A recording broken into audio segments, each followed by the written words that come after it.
Hello and welcome to 10 Walks That Explain Everything with me, Nicholas Walton. And this is the first of a series of videos that I'm doing. It's a video project and also a book, Orange Sky, Rising Water. And it's really looking at the Netherlands, one of the most amazing countries that you could ever hope to come across. But one in which, it's fair to say that there are certain challenges in the future. So I look at where it came from. The physical geography of the place is quite extraordinary. How the Dutch have met the challenge of the physical geography, of the fact that water is almost everywhere. It looks at the history, it looks at the culture, it looks at so much of the lives of the people there, and it asks the questions about the future of the place. And it does it all while walking around it.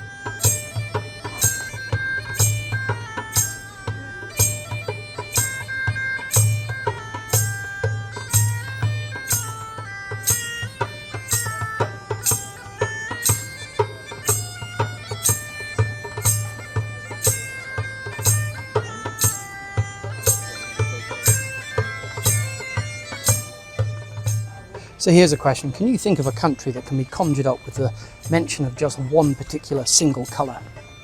What about orange and what about the Netherlands?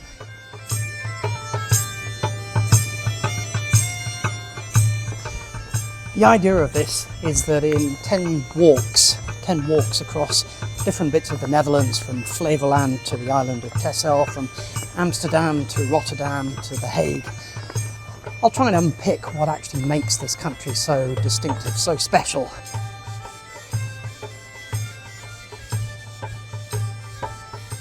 I mean, if you think about it, the Dutch have been extraordinarily successful. If you go back to the 17th century, they were a global power. They had this world empire which stretched from Manhattan on one side of the Atlantic and the coasts of Brazil, South America and the Caribbean, all the way down through the Cape Colony in South Africa, Indian Ocean, and that vast archipelago that now we know of as Indonesia, but then was the Dutch East Indies. It was a global power militarily, commercially, culturally and artistically. It had Rembrandt and Vermeer. Later on it obviously continued to flourish in many ways. Scientifically, the inventor of the microscope lived and invented just a couple of canals away from where I used to live in Delft.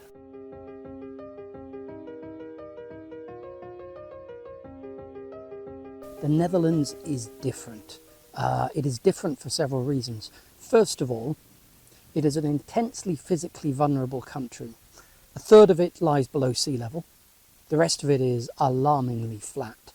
This is in a period where we're obviously going to face rising sea levels. We have a bit of climate change that's affecting that. We also have extreme weather because of climate change. And this has big continental-sized rivers like the Waal and the Rhine and the Maas running through it. It's a bit like Louisiana or Bangladesh in that way. So it's very susceptible to flooding from outside as well as from the North Sea. This matters because this is not just an engineering project. The Dutch have been extremely good at engineering projects in the last 900 years, but what they've done is they've established a socio-political system that actually backs up the engineering projects. It's a way of organising society, and it's been their kind of secret sauce that's made them such a prosperous nation from actually what's quite an unpromising corner of the European mainland. It's just a little area, and it's very marshy and, as I said, very vulnerable. But they've managed to do it. But what they've done is they've done that through everyone pulling together in something called the polder system. Now, at the minute, there's a lot of socio-political strains on the country. Will you continue to have the success that you've had? And will you all pull in the same direction, as you have done in the past? Because if you don't, and if you don't keep that success, then you're in trouble. So what kind of landscapes do you come across if you walk across the Netherlands? Well, it is pretty flat, I'll give you that, but that makes some of the walking really quite straightforward. You get lots of forests like these, sometimes pine trees, beech, oak, things like that.